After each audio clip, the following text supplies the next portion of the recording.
Salut à tous et demain c'est Saikyo. Je vous fais cet enregistrement là après avoir déjà enregistré ma vidéo et l'avoir tournée, montée, etc. dans deux buts très précis. Le premier c'est de vous dire que je suis très bien informé du fait que les titres des épisodes 62 et 63 de Dragon Ball Super ont fuité aussi sur internet et ça vient à peine de se faire. Donc forcément j'en ai pas parlé dans cette vidéo qui est déjà assez conséquente on va dire. Et en plus ces titres là n'ont pas été accompagnés de résumés qui vont avec. Les titres sont en quelque sorte révélateurs mais sans plus. Et ils sont surtout très mystérieux. Donc, et d'après ce qui a été annoncé par les sites qui relaient ce type d'informations, les résumés devraient pas tarder à tomber, certainement l'ordre de 2 jours environ. Donc honnêtement, je préfère attendre ces résumés-là pour vous faire quelque chose de groupé et de plus concret quand même que de parler et débattre uniquement sur 2 titres qui sont très courts et à la fois très inspirants. Mais ils n'ont pas grand-chose à voir avec l'intrigue à court terme en tout cas de l'animé. Donc je préfère attendre ces résumés-là. Je pourrais très bien vous en parler, mais je pense que vous comprendrez que lancer des débats inutiles, ce n'est pas vraiment une bonne idée. Autant se poser quelques heures et attendre que ça paraisse. Si c'est demain, je vous ferai la vidéo demain, aucun souci. Deuxième chose, c'est que comme vous êtes sûrement en train de l'entendre, et je vais le redire dans la vidéo étant donné que je l'ai enregistré avant de vous dire ça, j'ai acheté un nouveau micro et je suis en train de vous parler avec. Dans la vidéo, je pensais que tout fonctionnait très bien avec, sauf qu'en le montant, je me suis rendu compte que j'avais assez mal réglé le gain et que parfois ça saturait. Donc ne vous inquiétez pas, c'est normal et ça ne se produira plus. D'ailleurs, si tout se passe bien, au moment où je vous parle en ce moment et que j'enregistre, il ne devrait plus y avoir cette fameuse saturation et vous devriez avoir un son de meilleure qualité sans qu'il soit plus fort par rapport à la vidéo en elle-même qui va suivre. Bon, comme je vous le dis dans la vidéo, je n'ai toujours pas réglé les problèmes de résonance, mais ça c'est surtout dû à la pièce dans laquelle j'enregistre, ce micro-là étant beaucoup plus sensible à l'environnement. Je vous avais les précisions qui me semblaient nécessaires avant de débuter la vidéo et je vous laisse dès maintenant la regarder. Ne rigolez pas, forcément je vais vous saluer 2 fois dans cette vidéo, étant donné que j'ai enregistré ces 2 extraits de manière séparée et indépendante. Merci et je vous laisse donc sur la vidéo. Salut à tous et demain c'est Saikyo. Je vous propose une nouvelle émission PLT, à savoir Pas le temps. Certains d'entre vous sont déjà habitués au principe de cette émission.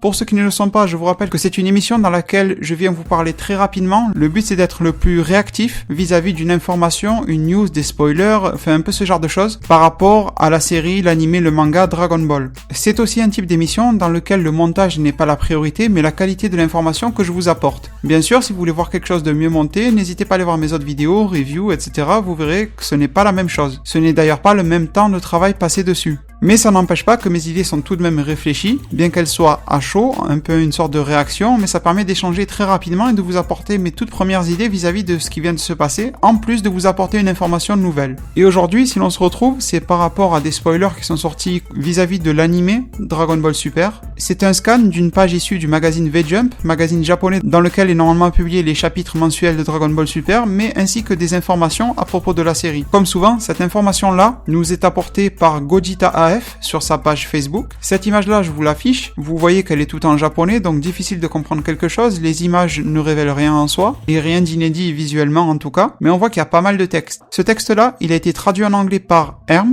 je vous en avais déjà parlé. Il fait beaucoup de traductions depuis le japonais vers l'anglais, et nous a été ensuite traduit depuis l'anglais vers le français par Matanor. Toutes ces informations-là, et ainsi que cette page scannée plus sa traduction, nous ont été reliées et transmises par le site dragonballsuper-france.fr. Ceci est à l'heure où je vous parle. Peut-être qu'au moment où je publierai la vidéo ou plus tard, d'autres sites relayeront l'information. Mais pour le moment, je suis bien obligé de remercier ceux qui l'ont fait au moment où je crée mon contenu. Je remercie tous les sites qui transféreront cette information-là. Je pense que vous avez remarqué un changement, du moins je l'espère, au niveau de ma voix. Comme promis, je viens de déballer et d'utiliser mon nouveau micro, le Blue Yeti. Je vous avais dit que je passais d'un micro très moyen, qui en plus, en subissant quelques chocs lors de mon voyage, a perdu en qualité, à un micro qu'on va qualifier de semi-pro, très utilisé dans le monde de YouTube, dans lequel justement j'ai voulu investir pour passer à quelque chose de mieux et quelque chose de beaucoup plus correct. Je ne suis pas du tout encore familier avec les différents réglages de l'appareil. Déjà sur lui-même, il y a quelques trucs à régler. Bon, ça va, je m'en suis à peu près bien sorti. Il y a encore le gain à régler un peu mieux, mais bon, déjà je pense que c'est suffisant, même si ça va s'affiner. Et surtout, je ne suis pas encore bien familier avec les réglages logiciels de cet appareil-là. Vous entendrez certainement de la résonance, ça je pense que c'est un peu dû à ma pièce. Je sais que souvent pour pouvoir faire un bon enregistrement type studio, faut ne pas être dans une pièce trop ouverte, etc. Mais moi je suis dans mon salon qui est ouvert. Je verrai comment je pourrais améliorer ça dans la prochaine fois, voire même à enregistrer ailleurs dans l'appartement. Mais je pense que déjà, même si ça résonne un petit peu en fond, il y a une meilleure qualité audio au niveau de ma voix par rapport au précédent micro que j'utilisais dans mes anciennes vidéos jusqu'à hier, avant-hier, etc. Également, je n'ai pas fixé le filtre anti-pop sur le micro. Je pense pas que ça cause posera trop de problèmes de ne pas l'avoir, mais voilà, c'est juste pour vous dire qu'il va y avoir pas mal d'affinage et d'optimisation concernant le micro, et ma qualité audio va encore s'améliorer au fil des vidéos. Je ne vous le dirai pas quand je ferai un petit réglage, je vais pas faire une annonce pour ça, mais si vous écoutez bien, je pense que vous dénoterez des améliorations au fil et à mesure. Bon, trêve de bavardage et passons directement à ces fameux spoilers, ce qui nous intéresse dans cette vidéo. Je vous affiche le scan et en même temps je vous affiche les traductions justement de ce scan là que Dragon Ball Super-France.fr nous a bien fourni. On commence avec la première phrase qui dit, je vous le lis: le mystère Zamasu et Black s'intensifie. Ça fait référence directement au titre de l'épisode 58, dans lequel le mystère entre ces deux personnages était plus approfondi que dévoilé au final. Et n'hésitez pas à aller voir ma review bilan si vous voulez en apprendre plus à ce sujet. Je continue la lecture. Quoi? Il y a 2 puissants adversaires dans le futur et ils viennent d'eux. 3 petits points, 2 points d'exclamation. Goku, Vegeta et Trunks sont confrontés à l'évolution de Black et au maintenant immortel Zamasu. L'intrigue de la série télé s'épaissit. Donc, je préfère commencer par la fin de ce paragraphe-là, en vous disant déjà qu'on parle de l'intrigue de la série télé. À savoir que le manga, vous avez bien dû le remarquer avec sûrement le chapitre 16 et les précédents chapitres, la série et le manga tendent à se différencier de plus en plus et beaucoup de monde sur les réseaux sociaux, etc. se demande lequel suivre, lequel est officiel, lequel est canon. Je n'ai pas vraiment la réponse, même si de base et par expérience sur les mangas, je préfère privilégier le manga papier.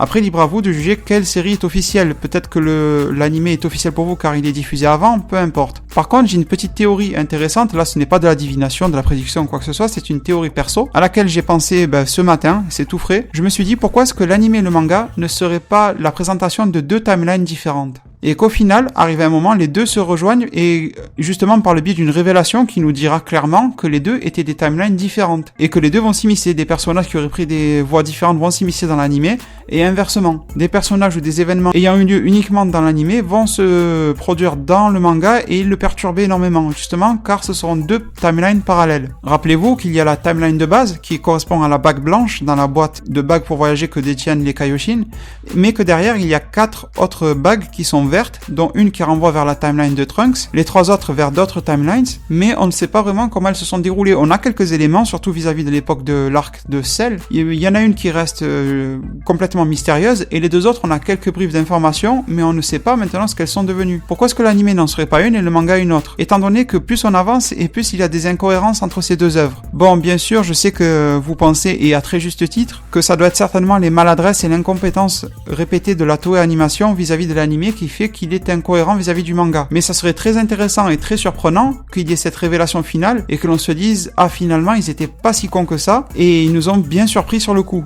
Ça reste qu'une hypothèse, qu'une supposition. Et je trouverais ça cool que ça se passe comme ça au final. Et ça me ferait tomber tous mes mauvais avis, tous mes préjugés vis-à-vis de la Toei Animation et de la qualité de ces épisodes, notamment au niveau du scénario. Car au final, il y a un manga papier, des auteurs de qualité que sont Akira Toriyama et le co-auteur Toyotaru qui savent ce qu'ils font avec l'histoire, qui la maîtrisent. Alors pourquoi l'anime prend tant de liberté? Ok, ils doivent bricoler, étant donné que l'anime a beaucoup d'avance sur le manga, mais bricoler à ce point, ça devient lourd, surtout que par exemple, la théorie de la boucle temporelle prédominait dans l'anime et elle est tombée en poussière dans le manga. Et ces éléments-là se répètent de plus en plus. Même si vous prenez les précédents chapitres, il y a pas mal de différences qui se créent à chaque fois. Et rappelez-vous, dans le chapitre 16, on nous montre la timeline parallèle de Trunks au moment de l'arc Majin Buu. Et on a très bien vu que l'histoire se déroulait quasiment de la même manière, mais pas vraiment quand Trunks, déjà au lieu de Gohan, s'entraîne avec la Z-Sword et au lieu de la briser contre le Metal Kachin, il ne la brisera jamais et le Kaioshin ne s'en libérera jamais. Et pourtant, il y a eu des éléments plus que communs. Déjà, l'entraînement en soi, c'est quelque chose. La Z-Sword est là, le Metal Kachin est là aussi. À la suite de ça, il y a eu l'attaque de Babidi et d'Abura. Il y a tout un tronc commun, mais en même temps, ça se différencie. On dirait exactement la même chose qu'entre l'anime et le manga. Pourquoi pas? Je verrai si j'arrive à récolter beaucoup plus d'informations et à vous construire quelque chose de solide pour vous en faire une petite vidéo. Je pense que ça va susciter pas mal de réactions chez vous. N'hésitez pas d'ailleurs dès maintenant à venir en commentaire me dire ce que vous en pensez, si vous êtes d'accord ou pas. Enfin, ce n'est même pas une notion d'être d'accord ou pas, c'est juste une hypothèse intéressante, je trouve. Donc le but c'est surtout de savoir si vous aussi vous la trouvez intéressante et si ça vous surprendrait qu'à l'avenir ça se passe comme ça, qu'une révélation soit faite, que l'on nous montre clairement dans les 2 œuvres qu'au final c'était 2 timelines. Et donc, j'en reviens au début de ce paragraphe-là, là où on en dit quoi? Il y a 2 puissants adversaires dans le futur et ils viennent d'eux. 3 petits points, 2 points d'exclamation. Et ce qui m'interpelle énormément, c'est forcément le « ils viennent d'eux ». On sait déjà qu'il y a 2 puissants adversaires dans le futur, je ne pense pas qu'ils nous parlent d'autres personnes. Là, ça serait vraiment trop fou, même pour moi, d'annoncer ça. Mais par contre, « ils viennent d'eux ». Alors on peut penser à leur origine, ils viennent de quelque part, mais moi je n'y crois pas. Je pense que ça se réfère à une action de leur part. Et moi, ce qui m'est venu directement en tête, et peut-être qu'à vous aussi, c'est la fusion. J'en avais déjà parlé dans une précédente vidéo sur comment vaincre Goku Black et Zamasu, où je vous disais que Goku et Vegeta allaient peut-être fusionner, mais surtout que les deux qui étaient le plus enclins à fusionner étaient Zamasu et Goku Black du futur. Tout simplement parce que bon, ils ont les Potara, ça c'est un fait, on le voit bien. Ils les ont du bon côté pour ne pas fusionner, ça veut dire qu'ils savent quelles sont les conséquences. Et Zamasu du présent a appris par le biais de Gowasu que fusionner était possible par le biais des Potara. Et Zamasu était très surpris en l'apprenant, ça veut dire qu'il ne le savait pas auparavant, bien qu'il était un Kaio. Et si cette information-là n'avait pas d'utilité pour le futur, pourquoi avoir laissé Gowasu lui révéler? Alors vous allez me dire, petite parenthèse, que je vous ai déjà dit que Zamasu du présent et du futur étaient deux personnes différentes. Déjà, si l'on suit l'intrigue du manga, ils tendent à être un peu plus les mêmes, étant donné que la boucle temporelle est complètement tombée. Et pour le bien de cette vidéo, on va rester sur la base que la timeline du manga et de l'anime sont les mêmes. On va pas se poser de problème, on va pas se poser trop de questions non plus, et on va rester sur une base qui nous a été communiquée. Enfin, même pas communiquée, mais de fait, on comprend, et on devrait comprendre que c'est la même timeline pour les deux, sauf qu'il y a des incohérences, allez savoir pourquoi. Donc on va en rester là, et se dire que même si Zamasu du futur n'est pas le même en soi que Zamasu du présent, ça ne serait pas Zamasu du présent qui a voyagé pour faire des problèmes, créer de gros problèmes ailleurs, etc. Mais gardez en tête que je vous avais dit que les deux Zamasu avaient un parcours similaire, mais un destin différent. Dans parcours similaire, j'entendais bien sûr que leur formation auprès de Gowasu était très sûrement la même, et que donc, l'événement auprès des Babari, le voyage dans le temps pour observer un peu les mondes mortels, s'est produit pour les deux. Et qu'en même temps, Gowasu, peu importe pour lequel de ces deux Zamasu-là, leur a révélé que les boucles d'oreilles Potara permettaient la fusion. Une autre chose que je vous avais dit dans cette vidéo-là, vaincre Goku Black et Zamasu, c'est que la fusion risque d'arriver aussi bien pour Goku et Vegeta que pour Goku Black et Zamasu, mais qu'elle risque de se produire aussi dans une période fillers, hors série. Justement, au même titre que Goku Super Saiyajin Blue, Kaioken x10 quand il s'est battu contre Hit, c'était un super hors-série, toujours en se disant que c'est la même timeline. Vous voyez, ça aurait pu être une autre timeline justement, quand je vous le disais tout à l'heure, une où il fait le Super Saiyajin God et Hit est beaucoup moins fort, et une dans laquelle, justement dans l'anime, Hit est surpuissant, on ne sait même pas comment le battre, il a l'air de rivaliser avec un dieu de la destruction, et Goku est obligé de sortir le Kaioken x10. Vous voyez, ça peut être encore un élément de différenciation entre deux timelines. Vraiment, ça ressemble à ça. Mais on va encore rester sur l'hypothèse que ça soit une timeline unique, en se disant que l'ajout du Kaioken était justement un rajout de la part de la Toei Animation pour en faire une belle période de combat dans l'anime en tant que hors-série fillers, qui ne tenait pas vraiment à cœur à l'auteur dans sa série originale manga papier. Et ce que je me suis dit, c'est que la fusion pourrait apparaître de la même manière, peu importe fusion Métamol, Potara, etc. Je pense que si elle apparaîtrait aussi en hors-série, laissant en quelque sorte la porte ouverte à Gogeta, même si Végéto me semble être le choix primordial des auteurs étant donné qu'il était canon à la série de base. Et une période hors-série pourrait l'introduire, sachant que vous savez, dans les hors-séries, une fois qu'un hors-série passe, c'est comme si les héros n'avaient jamais vécu ça après quand l'anime reprend. Derrière, il y a une ou deux références qui sont faites, mais on n'en parle plus jamais. Donc pourquoi pas. Mais en tout cas, le point le plus important, c'est que si Zamasu et Black fusionnent, c'est qu'il y a une raison derrière ça. Il y a une motivation ou quelque chose qui les a poussés à faire ça. Et ils ne sont pas en plein combat, et ils ne sont pas en train non plus de se faire défoncer par Goku et Vegeta, bien au contraire. Donc pourquoi vouloir fusionner? Ce n'est pas vraiment pour une question de puissance, à part si leur objectif est encore supérieur, Zeno, etc. Pourquoi pas? Ou alors dans le but de, par exemple, aller se taper contre Beerus, oui, c'est bon, ça peut devenir un peu comme ça, parce que regardez Black, il s'est amusé apparemment à tuer tous les Kaioshin et Akaishin de tous les univers, même s'il n'a pas précisé si c'était lui qui l'avait fait, mais en tout cas il nous a dit ça. Mais sinon, à part ça, une quête de puissance pour un adversaire supérieur, qu'est-ce qui peut les pousser à fusionner? Si la fusion se produit comme j'en déduis de cette phrase. Ça peut être autre chose, hein. Je vous le rappelle, ceci n'est qu'une réaction à chaud. Je n'ai pas non plus travaillé le sujet pendant des jours ou des heures. Et donc on peut imaginer que cette fusion se produirait par exemple pour l'acquisition de pouvoirs divins supérieurs, comme déjà pouvoir faire bénéficier des pouvoirs d'immortalité aux deux personnages, bien que aussi je vous fais part de ce qu'un abonné m'avait dit en commentaire en me disant que peut-être que la fusion entre deux personnages dont un est immortel ferait perdre l'immortalité aux deux personnages. Chose à laquelle j'avais répondu que peut-être au final aussi que les deux personnages pourraient perdre la partie Saiyajin de Black, les transfos, Super Saiyajin Rosé, etc. Car s'il devient entre guillemets à 3/4 divin, c'est-à-dire une moitié issue de Zamasu, et on va dire que Black lui-même est à moitié Saiyajin, donc on va dire à peu près 3/4, ne rigolez pas trop, mais voilà. Est-ce qu'il conserverait quand même ses capacités Saiyajin, transformation et tout? C'est aussi une question. Mais on va se dire que les capacités seront conservées pour le bien de l'avancement de la théorie et de la vidéo, et se dire que en plus d'un gain de puissance, qui est toujours bon à prendre, il gagnerait l'immortalité, et peut-être même des transformations Saiyan. Mais aussi, ce qu'il ne faut pas oublier, c'est qu'on nous parle d'âme sœur. Et moi je vous ai déjà dit, et déjà il y a beaucoup de théories sur internet courant en disant que Zamasu aurait pu se dédoubler, et moi je vous ai formulé cette théorie autrement en vous disant que c'était certainement Gowasu qui s'était dédoublé en possédant à la fois Zamasu et Black. Un peu comme s'il avait infiltré son âme dans Zamasu et sa volonté dans Black. L'âme ayant le dessus et le contrôle sur la volonté, donc Zamasu ayant le contrôle sur Black, mais étant à la base Gowasu. Donc pourquoi ne pas fusionner histoire de reconstituer l'être original? Peut-être pas sous la forme de Gowasu, le truc tout jaune et tout ça, mais de former un être physiquement, on n'en sait rien, différent, mais au niveau mental, pouvoir divin, etc., réunifié complètement. Je pense que si une fusion devait se produire, ce serait sûrement pour ça. Et derrière, pour les battre, ça ferait appel aussi à la fusion de nos héros, qui se produirait, je vous l'ai dit, sûrement en hors-série. Donc, aucun méchant d'un arc ne meurt dans un hors-série. C'est hors de question. Je pense que ça serait surtout un gain de temps, un magnifique combat entre 1 et 3 épisodes, on va dire, pour faire large. J'espère que ça sera minimum 2. Mais ça sera sûrement pour un simple gain de temps, non pas pour en finir avec lui.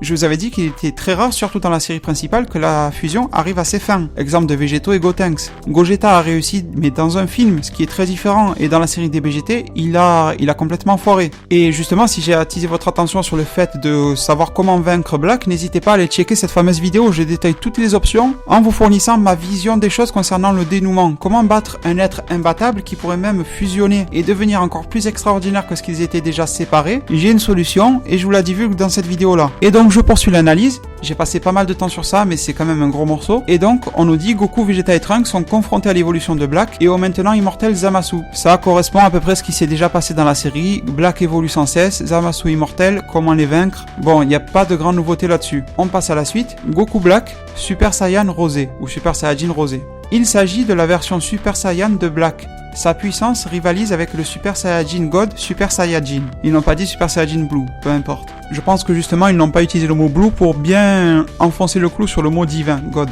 Et donc, grosse information ici, on nous informe du fait que le Super Saiyan Rosé, Super Saiyajin Rosé, n'est autre que la version Super Saiyajin 1 de Black, c'est-à-dire l'équivalent du Super Saiyajin 1 que Goku a développé sur la planète Namek contre Freezer. Vraiment la version 1, le niveau 1. Et alors pourquoi a-t-il une aura, une apparence divine et une couleur totalement différente du jaune du Super Saiyajin originel? Vous savez aussi, le grain dans son aura ressemble énormément à quelque chose de divin, et en plus on nous rajoute une phrase, sa puissance rivalise et à mon avis surpasse le Super Saiyajin God Super Saiyajin. Donc comment peut-il en arriver là à partir d'une simple forme Saiyajin? Pour moi, l'explication est simple. On va partir du fait, sans théoriser sur son identité, que Black, si l'on devait diviser son ADN, ce qui le compose, on aurait à 50% du Saiyajin et à 50% quelque chose de divin. Peu importe à qui l'on peut penser, Zamasu ou autre, ce n'est pas là le débat, mais on est quasiment certain qu'à 50% il est composé de quelque chose issu des dieux. Et donc pour moi, si la moitié Saiyajin qui le compose arrive à éveiller le Super Saiyan, d'ailleurs c'est cohérent avec ses propos dans l'anime à Black, quand il rencontre Goku et qu'il lui dit « Ah, c'est donc ça le fameux Super Saiyan » et qu'en rentrant dans sa timeline, il dit « Ah, enfin j'ai pu acquérir et développer les pouvoirs du Super Saiyajin Goku ». Il n'a pas dit « J'ai acquis ses pouvoirs divins ». D'ailleurs, il ne s'est même pas confronté à Goku en Super Saiyan divin. Donc, comment pouvoir copier et développer ces pouvoirs-là s'il ne les a pas vus, pas affrontés? Car apparemment, il apprend des coups qu'il reçoit d'un être supérieur à lui, etc. Il y a une évolution un peu de ce type-là. Se confronter à d'autres adversaires lui permet d'évoluer, et en particulier de se confronter au corps de Goku. Mais Goku n'a pas dépassé le Super Saiyajin 2, et encore dans l'anime, parce que je pense que dans le manga, Goku utilisera le Super Saiyajin 1 face à Black. Et donc, revenons sur Black, une fois qu'il a atteint cette transformation-là, lui, ce qu'il fait, c'est se transformer tel un Super Saiyajin. Il ne fait pas d'association au ki divin, etc. Peut-être que même dans sa tête, c'est le sentiment d'énervement, de colère, etc. C'est la même chose qui le déclenche, mais sa seconde moitié vient de fait obligatoirement interagir avec sa moitié Saiyan. Je parle bien sûr de sa moitié divine qui vient interagir et se mélanger. C'est comme ça, c'est dans son ADN, c'est dans ce qui le compose qui fait qu'il est vivant. Ce qui rend son Super Saiyajin divin de fait. Le mélange se fait automatiquement, sans qu'il n'ait besoin de faire de rituel pour cela, sans ni même avoir besoin d'entraînement tel que Goku et Vegeta en ont eu besoin pour maîtriser le Super Saiyajin Blue. Rappelez-vous, dans le film et dans l'anime, ou dans le manga papier, du combat Goku God rouge, la version 1 du Super Saiyajin God contre Beerus, et qu'à un moment il perd sa transfo, et que Piccolo et Beerus lui-même vont se faire une remarque en disant que Goku a perdu sa version, sa transformation God, mais qu'il a en quelque sorte assimilé ce monde-là, cette aura-là en lui. Ce qui compose le divin, il l'a absorbé en lui, même si visuellement il n'est plus transformé. Et c'est ce que répétera Goku à Freezer dans la résurrection de F, en lui disant justement voilà le Super Saiyajin Blue, c'est le Super Saiyan auquel j'ai mixé l'aura du Super Saiyajin divin, qui a absorbé le monde divin, l'aura divine. Et bien Goku Black il fait exactement la même chose, sauf que pour lui le cheminement est différent, il se transforme en Super Saiyajin 1 et automatiquement il ne peut rien contrôler, ça se mélange à son ki divin. Donc je pense qu'il ne faut pas espérer une forme encore supérieure à Goku Black, ou du moins une forme supérieure au sens divin, du style oh regardez là je ne suis qu'en Super Saiyajin 1, maintenant je vais vous montrer ce que c'est un vrai Super Saiyajin divin. Parce que imaginez l'écart de puissance, même Goku et Vegeta fusionnés en Super Saiyajin Blue ne rivaliseraient pas avec un Black qui obtiendrait une forme encore plus divine que ce qu'il a en ce moment. Ça ne tiendrait vraiment plus la route. Donc je pense qu'il ne faut pas s'enflammer sur cette révélation-là. C'est cool de savoir qu'on nous donne du détail justement sur la création de ce Super Saiyajin rosé, mais ça ne va pas changer grand-chose à ses prochaines évolutions. Black est susceptible d'évoluer, mais pas dans le sens d'une nouvelle transfo. Pas vraiment en tout cas. Allez, on passe à la suite. Je sais que je m'attarde beaucoup sur ces phrases, mais il y a beaucoup de choses à dire en même temps, donc je préfère être bien clair et concis avec vous. Allez, on enchaîne sur la suite. On nous dit un événement ahurissant dans l'univers 10. Pas grand-chose de nouveau, je pense que ça nous renvoie directement à l'épisode 59. Je n'ai plus le titre exact en tête. En gros, on nous dit que Gowasu va se faire tuer et que Zamasu se fera exterminer par Beerus à cause du meurtre. Et si je poursuis, on nous dit, ayant réalisé les différences entre Zamasu du présent et du futur, Goku et ses amis se rendent dans l'univers 10 une nouvelle fois. Quelle révélation les attend sur place? Bon, ça me fait bien rire de lire Goku et ses amis, parce que, entre guillemets, bon, amis, il y a Kaioshin, Neptune, mais Whis et Beerus, ce sont, ouais, des amis, mais c'est plus des collègues que des amis, quoi. Et encore, parler d'amitié avec des dieux, c'est quelque chose qui devient un peu bizarre. Mais ce qu'il y a d'important dans la phrase, c'est Zamasu du présent et Zamasu du futur. On nous marque précisément la différence entre ces deux. Encore une fois, je vous avais déjà dit que pour moi les deux finiraient par devenir différents, car celui du futur a eu un déclic qui l'a poussé de plus en plus dans un cercle vicieux maléfique, tandis que celui du présent tend vers un chemin maléfique, mais il risque d'avoir un déclic qui va le replacer dans le droit chemin, on va dire, quelque chose comme ça. Et en toute logique, cet événement-là ne devrait pas trop tarder à se produire. Bien que le manga est venu nuancer cette théorie-là, en nous montrant que Zamasu de base, avant de rencontrer Goku, avant de connaître quoi que ce soit à propos des mortels, était déjà très réticent à leur existence et avait déjà des idées meurtrières à leurs propos, qui n'ont été qu'amplifiées une fois qu'il a pris connaissance des faits et des exploits de Goku vis-à-vis de Majin Buu, etc.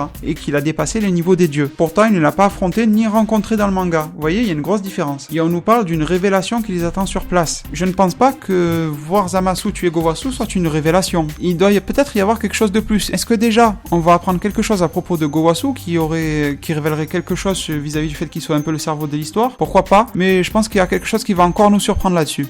J'enchaîne. Dans le présent, Zamasu possède des Potara orange. Mais dans le futur, point d'exclamation, ça sera l'indice principal. Alors là, soit on peut s'arrêter sur les faits tels qu'ils sont. Il y a des Potara orange, des Potara vertes. Même s'ils ont mis 3 petits points, logiquement, elles vont continuer d'être vertes dans le futur. Et elles sont partagées entre le Zamasu du futur et Black. Et on nous dit que ce sera l'indice principal. C'était déjà un indice. Alors pourquoi est-ce que ça le deviendrait? Et pourquoi est-ce qu'il deviendrait l'indice principal? On avait tous déjà remarqué que les couleurs étaient différentes. Et tout le monde s'était mis à supposer que Zamasu les volerait à Gowasu. Mais ça peut encore, une nouvelle fois, renvoyer vers Gowasu en tant que cerveau de l'affaire. Car c'est lui le possesseur originel de ces Potara-là. Et s'il est le cerveau, personne ne viendra les lui voler. Au contraire, celui qui voudra les lui voler, gare à lui. Et je vous renvoie vers ma vidéo sur l'origine du ki de Goku Black, dans laquelle je vous indiquais que Gowasu pourrait être très bien celui qui maligance tout ça. Et petit à petit, on nous donne encore quelques infos qui pourraient tendre vers ce sujet-là. Si les Potara deviennent l'indice principal, au final, ça ne serait qu'un élément insignifiant si Zamasu venait lui voler. Voilà, c'est bon, il les a volés, on n'en parle plus. Mais de là à ce qu'elle devienne l'indice principal, c'est que quelque chose de plus se cache encore derrière cela. Et ça me réjouit de voir qu'il y a pas mal de petits mystères comme ça qui se combinent. Ça me donne de plus en plus confiance en les scénaristes et bien sûr à l'œuvre originale du manga papier. Et bien qu'il y ait des incohérences dans l'animé, ça me donne bien sûr de plus en plus confiance en eux et ça me donne envie de regarder.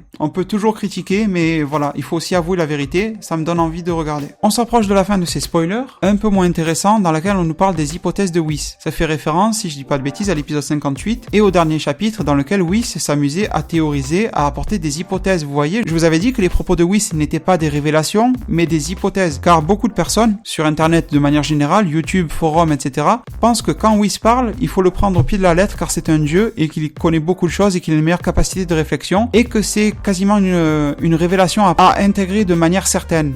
Moi je vous avais dit que non, Whis il théorise, il s'interroge, il fait part de ses hypothèses, et ce serait bien trop gros que ce qu'il révèle maintenant soit la révélation finale, sinon à quoi bon continuer dans les épisodes et ne pas nous avoir fourni de révélation finale directement, ça aurait été plus simple. Et donc je continue, vous allez voir tout est lié, le secret derrière la naissance des deux futurs ennemis, et là on nous parle de naissance, je pense qu'il faut différencier la notion. Pour Zamasu, ça serait la naissance en termes de révélation au niveau moral, un peu comment il s'est débrouillé justement pour entrer dans cette sphère maléfique. Mais pour Black, je pense qu'on parle de naissance quasiment au sens propre du terme, une création, quelque chose comme ça. Vous voyez, il faut un peu différencier les deux termes, même si le terme est unique, naissance, je pense qu'il faut le diviser en deux. Et je poursuis une nouvelle fois et je finis la lecture. Afin de s'allier avec quelqu'un possédant son sens de la justice, peut-être que Zamasu a créé une copie de Goku. Ensuite, il a attendu une nouvelle année pour utiliser de nouveau les Super Dragon Ball afin de devenir immortel. C'est une supposition qui fait sens. Tout cela, bien sûr, entre guillemets. Entre guillemets, car c'est Whis qui parle. Regardez l'encadré en haut à gauche, on voit la petite image de Whis avec une bulle, c'est lui qui parle. On nous répète simplement ses hypothèses. Je n'ai pas grand chose à rajouter là-dessus, je vous ai dit qu'il ne fallait pas s'y fier. Je suis d'accord sur le fait que Zamasu ait certainement utilisé les Super Dragon Ball pour devenir immortel,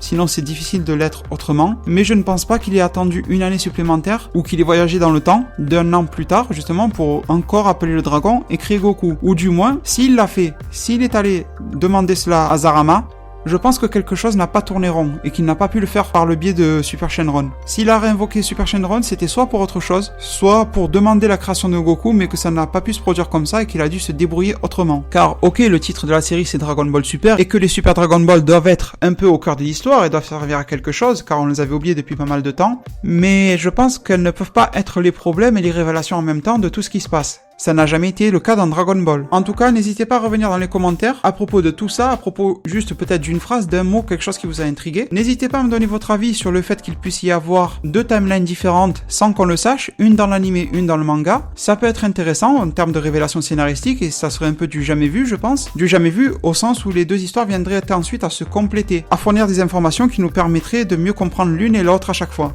Mais aussi, n'hésitez pas à revenir sur chacun de ces paragraphes-là. Si je devais en pointer quelques-uns du doigt, bien sûr, ça serait les deux adversaires, un des tout premiers paragraphes sur les deux adversaires puissants dans le futur, et ils viennent d'eux. Qu'est-ce qu'ils viennent de faire ? Ça pourrait être tout simplement, ils viennent de débarquer dans tel univers, ils viennent de débarquer dans le monde présent. Voilà, ça peut être beaucoup de choses. Bien sûr, moi, j'ai pointé du doigt la fusion. Ça m'est venu un peu comme un flash. Dites-moi ce que vous pensez sur la version Super Saiyan de Black, justement le fait qu'il soit Super Saiyajin 1, est-ce que ça vous semble normal? Est-ce que vous pensez qu'il va développer une autre forme dans le futur? Ou est-ce que mon explication vous semble logique sur le fait que, ok, il est un Super Saiyan 1, mais mélangé avec sa deuxième moitié de son ADN, de son origine divine, eh ben ça fait quelque chose de divin. Et enfin, si je devais encore en signaler un de paragraphe, peut-être même deux, je vous parlerai justement de cette intrigue autour des Potara. Est-ce que vous pensez que Gowasu a quelque chose à voir avec l'histoire? Est-ce qu'il est juste victime ou est-ce que justement il contrôle tout ce qui se passe? Est-ce que Whis, dans les prochains épisodes, le prochain, voire les suivants, une fois que Gowasu sera mort, va remonter le temps de 3 minutes pour que Beerus extermine Zamasu et Gowasu se retrouvera vivant? Et du coup, ses plans seront parfaitement en action, il aura tout prévu jusqu'à sa mort et sa résurrection par le retour dans le temps. Ça sera en quelque sorte le mastermind de l'histoire. Et n'hésitez pas à venir me parler de tout ça, les secrets de la naissance des deux futurs ennemis. Voilà, il y a pas mal de choses en très peu de phrases qui nous sont révélées et qui sont supposées implicitement. En parlant de vous, je tenais à vous dire qu'on a dépassé, et même bien dépassé maintenant, les 200 abonnés. Entre hier et aujourd'hui, il y a eu plus de 30 abonnés sur la chaîne. Ça n'était encore jamais arrivé. Voilà, il y avait de plus en plus de monde qui arrivait ces derniers temps, mais il pouvait y avoir des jours où il y avait 0 abonnés, d'autres 10. Voilà, c'était un peu étrange à comprendre. Et là, d'un coup, un pic de plus 33 à l'heure où je vous parle. Ça sera peut-être différent au moment où je posterai, publierai cette vidéo. Mais en tout cas, là, plus 33 abonnés, c'est complètement fou.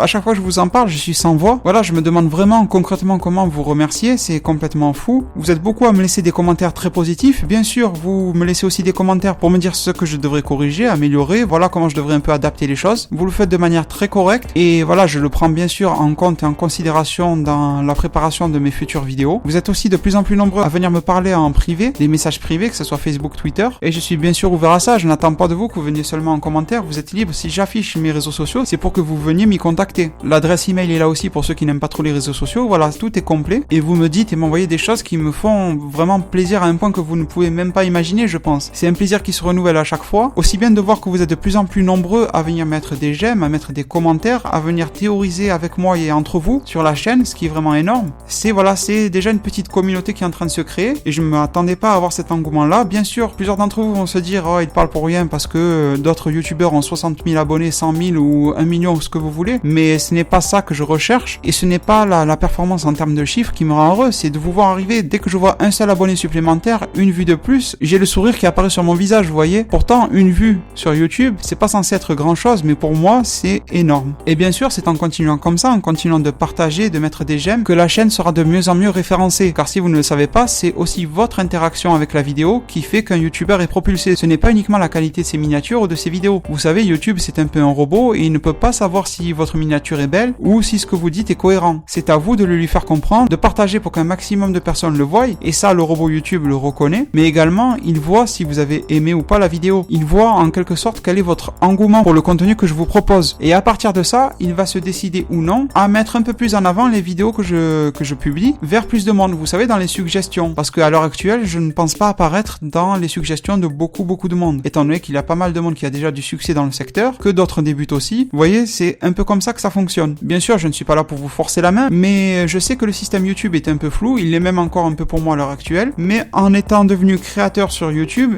on comprend un peu mieux comment son système fonctionne et il n'y a pas de clé pour être vu ou quoi que ce soit. Il n'y a pas de publicité magique qui vous fait apparaître sur le devant de la scène. Il n'y a pas d'option qui vous fait apparaître en première page. Si vous y êtes, si vous êtes dans les tendances, dans les suggestions, si vous apparaissez dans les suggestions de quelqu'un, imaginez que vous allez voir la vidéo de quelqu'un de très connu sur YouTube qui parle de Dragon Ball par exemple et que d'un coup à droite vous voyez mon image, ma miniature, mon pseudo, mon titre, voilà, un lien cliquable vers ma vidéo. Ceci ne se fait pas en payant. Vous ne pouvez pas le demander à YouTube. Vous n'êtes vraiment maître de rien. Ça se passe parce que petit à petit, il y a de plus en plus de vues sur vos vidéos et de réactions de votre part. Une vidéo avec des vues mais sans réaction de votre part ne sera quasiment pas poussée par YouTube. C'est un peu un tout. Et ce tout, c'est vous qui le formez à, je dirais, 90%. Moi, je propose, mais derrière, vous poussez tout ça. En tout cas, encore une fois, merci. Continuez à être tel que vous êtes. Je vous laisse sur ces mots. Prenez soin de votre futur. Le meilleur moyen d'y arriver et en parallèle de pousser la chaîne, je viens de vous l'expliquer, c'est de vous abonner à la chaîne, de la partager un maximum et de continuer de faire ce que vous faites, c'est-à-dire d'y mettre un max de commentaires et de j'aime. Et c'est ce qui va permettre à la communauté de cette chaîne de se développer et de lui garantir un avenir. Encore merci. À plus pour de prochains arts divinatoires.